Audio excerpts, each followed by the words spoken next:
Y'all, what's going on? That was a very cringy intro. My apologies. But we are back at it again with another prospect profile. Last time we did Harry Giles from Duke, and this time we got Jarrett Allen from Texas. So make sure to drop a like button and subscribe.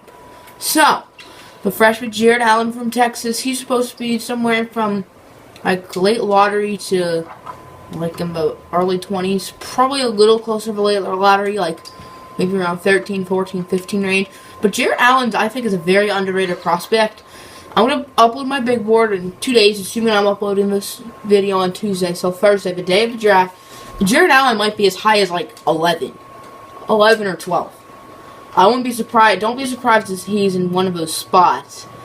Jarrett Allen, he's a phenomenal rebounder. He dominated Kansas twice this year. I'm a Kansas fan. He put up like 2018 against us one game. He can rebound. He's an ass shooter, but he's a big man. He doesn't really need to shoot. He can score.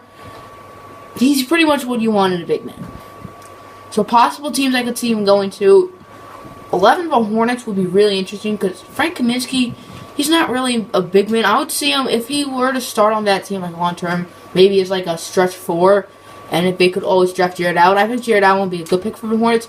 And I either have Cody Zeller off the bench or let him go because I really don't think Cody Zeller is the answer at that center spot, and he needs a new contract this offseason.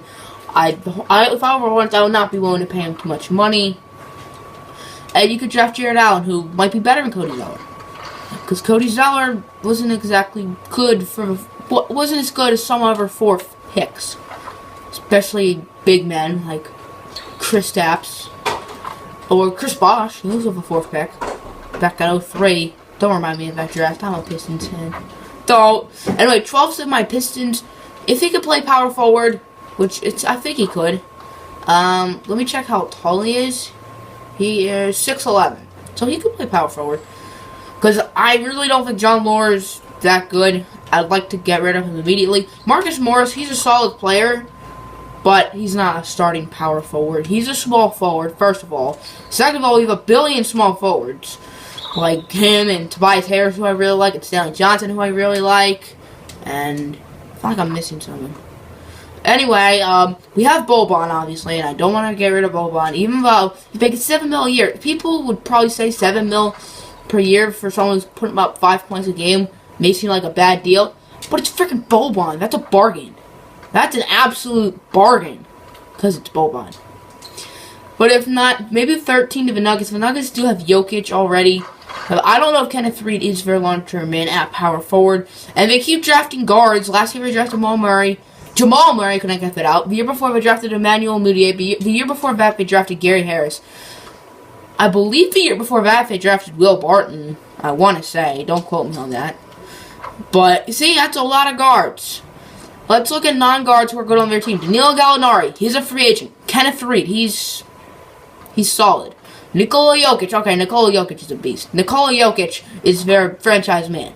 And they have, like, Jamal Murray and Gary Harris and Emmanuel Mudiay and Will Barton to help them. And Danilo, who's their second-best player last year.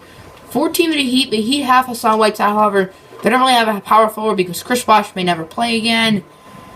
And if he were to play again, which the doctor says no, then the Heat would cut him, so he wouldn't play for the Heat most likely. So they could use a power forward. Seems like a lot of these teams in this area need power forwards, but don't really need centers. If not, then the 15 of the Blazers. The Blazers could use really anything but a guard. Center, they have Yusuf Nurkic at center, who was really good for them last year. I knew when the Blazers and Nuggets made that deal, I knew the Blazers won. I've been really high on Yusuf Nurkic these past few years. I really think he's a player. He showed that in Portland. It's not 15, he's picking 16, but Bulls could use him. They have Bobby Portis, a power forward, who I really like. However, center, Robin Lopez and Cristiano Felicio. Cristiano Felicio is nice. He's pretty young. He showed flashes for him last year, however. I think Jarrett Allen will be better. Robin Lopez, he's in his 30s now. He's not that good anymore. He's solid. Like, he's like a good center, a very solid backup center.